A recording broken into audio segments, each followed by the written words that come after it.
മഹാനായ ഹാത്തിമുൽ അസ്വം റളിയല്ലാഹു അൻഹു പറഞ്ഞു, അർബഅത്തും ലാ യഅരിഫു ഖദറഹ ഇല്ലാ അർബഅ. നാലാളുകൾക്കല്ലാതെ നാല് കാര്യങ്ങളുടെ വില മനസ്സിലാവുകയില്ല. ഒന്ന്, ഖദറു ശബാബി ലാ യഅരിഫുഹു ഇല്ല ശുയൂഖ്. യുവത്വത്തിൻ്റെ മഹത്വം മനസ്സിലാവണമെങ്കിൽ അവൻ വാർദ്ധക്യത്തിലെത്തണം.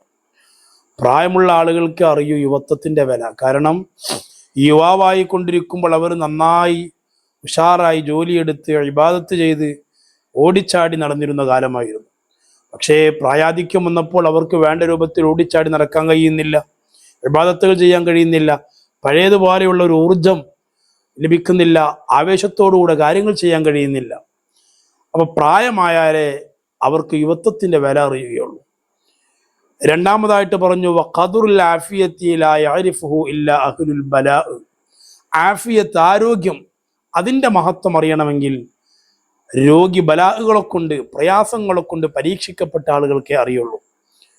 നമുക്ക് ഒരുപാട് പരീക്ഷണങ്ങൾ വരുമ്പോൾ അറിയാൻ കഴിയും എൻ്റെ മുമ്പുള്ള ജീവിതം എത്ര സുഖമായിരുന്നു, എത്ര സന്തോഷത്തോടെയായിരുന്നു ഞാൻ ജീവിച്ചിരുന്നത് നമുക്കറിയാൻ കഴിയും.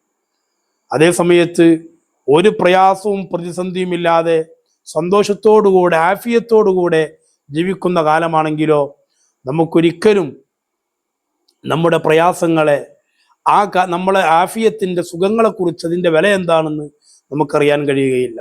അതേസമയം ബലാഹുകളെ കൊണ്ട് പരീക്ഷിക്കപ്പെടുമ്പോൾ മാത്രമേ എൻ്റെ കഴിഞ്ഞുപോയ ആഫിയത്തിൻ്റെ കാലം അത് നല്ല കാലമായിരുന്നു എന്ന് നമുക്ക് തിരിച്ചറിയാൻ കഴിയും. വഖദറു സിഹത്തി ലാ യഅരിഫുഹു ഇല്ലൽ മർള. രോഗിയാകുമ്പോഴേ അവൻ്റെ ആരോഗ്യത്തിൻ്റെ വില അവനക്ക് അറിയുകയുള്ളൂ. ആരോഗ്യം അത് വലിയ ഒരു കാര്യമാണ്.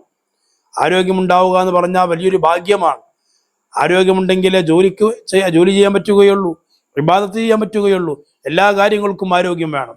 എന്നാൽ ആരോഗ്യത്തിൻ്റെ വില അറിയാതെ നമ്മൾ ആട്ടം ചാടിക്കൊണ്ടിരിക്കുമ്പോൾ, നമ്മളുടെ ഉറിഞ്ചു തുള്ളിക്കൊണ്ടിരിക്കുമ്പോൾ നമ്മൾ മനസ്സിലാക്കണം, രോഗം വന്നു കഴിഞ്ഞാൽ ഈ ആരോഗ്യത്തിൻ്റെ വില അറിയാൻ കഴിയും. ഇപ്പോൾ ഒരു പ്രശ്നവുമില്ല, സന്തോഷത്തോടുകൂടെ റാഹത്തോടുകൂടെ ജീവിക്കാൻ അല്ലാഹു തആല നമുക്കൊരു ടെസ്റ്റ് ഡോസ് ആയിട്ടൊരു വേദന അങ്ങാനും നൽകിയാൽ, ഒരു അറ്റാക്ക്, ഒരു ബ്ലോക്ക് അങ്ങാനും നൽകിയാൽ, അല്ലാഹു കാത്തുരക്ഷിക്കട്ടെ, അതെങ്ങാനും നൽകിയാൽ പിന്നെ നമ്മൾ വിളിക്കാത്ത വിളികളുണ്ടോ, നമ്മൾ അവലംബിക്കാത്ത മാർഗങ്ങളുണ്ടോ, നമ്മൾ നോക്കാത്ത ഏതെങ്കിലും ഒരു ചികിത്സകളുണ്ടോ? ഒന്നുമില്ല. അപ്പോൾ രോഗിയായിരിക്കുമ്പോഴേ നമ്മുടെ സിഹത്തിൻ്റെ, നമ്മുടെ ആരോഗ്യത്തിൻ്റെ സുഖം എന്താണെന്ന് നമ്മൾ അറിയുകയുള്ളൂ സഹോദരങ്ങളെ. വഖദറുൽ ഹയാത്തി ലാ യഅരിഫു ഇല്ലൽ മൗത. നാലാമതായി പറഞ്ഞു, ജീവിതത്തിൻ്റെ മഹത്വം അതെന്താണെന്നറിയൽ മരിച്ചവർക്കേ അറിയുകയുള്ളൂ. ഖബറിലെത്തിക്കഴിഞ്ഞാൽ, അല്ലെങ്കിൽ മഹ്ശറിലെത്തിക്കഴിഞ്ഞാൽ കുറച്ചും കൂടി എനിക്ക് ചെയ്യാമായിരുന്നു അമലുകൾ, ഒരു സുന്നത്തും കൂടെ ചെയ്യാമായിരുന്നു, അല്ലെങ്കിൽ ഒരു ഫർദും കൂടെ ചെയ്യാമായിരുന്നു എന്ന് നമ്മൾ ചിന്തിക്കൽ മരിച്ചതിന് ശേഷമായിരിക്കും. ജീവിച്ചിരിക്കുമ്പോൾ ഇഷ്ടംപോലെ സമയങ്ങളുണ്ട്, പക്ഷേ നമുക്കൊന്നിനും നേരമില്ല, ഒരു അമലും ചെയ്യാനുള്ള സൗകര്യമില്ല, സമയമില്ല. ഇഷ്ടംപോലെ സമയം വെറുതെ കളയുകയാണ്, പക്ഷേ ഖൈറാത്തുകൾക്ക് സമയം ലഭിക്കുന്നില്ല. അതിൻ്റെ വില അറിയണമെങ്കിൽ മരിച്ചുപോയാൽ നമ്മൾ അറിയും, അല്ലാഹുവേ എത്ര മണിക്കൂറുകളാണ്, എത്ര മിനിറ്റുകളാണ്, എത്ര ദിവസങ്ങളാണ് ഞാൻ വെറുതെ കളഞ്ഞത്. ഇതിൻ്റെ മഹത്വം, നമ്മുടെ സമയത്തിൻ്റെ മഹത്വം എന്താണെന്ന്, ജീവിതത്തിൻ്റെ മഹത്വം അറിയണമെങ്കിൽ നമ്മൾ മരിക്കേണ്ടതുണ്ട്, അപ്പോഴേ തിരിച്ചറിയുകയുള്ളൂ.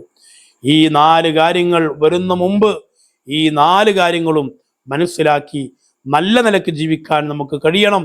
അല്ലാഹു തആല തൗഫീഖ് നൽകുമാറാവട്ടെ.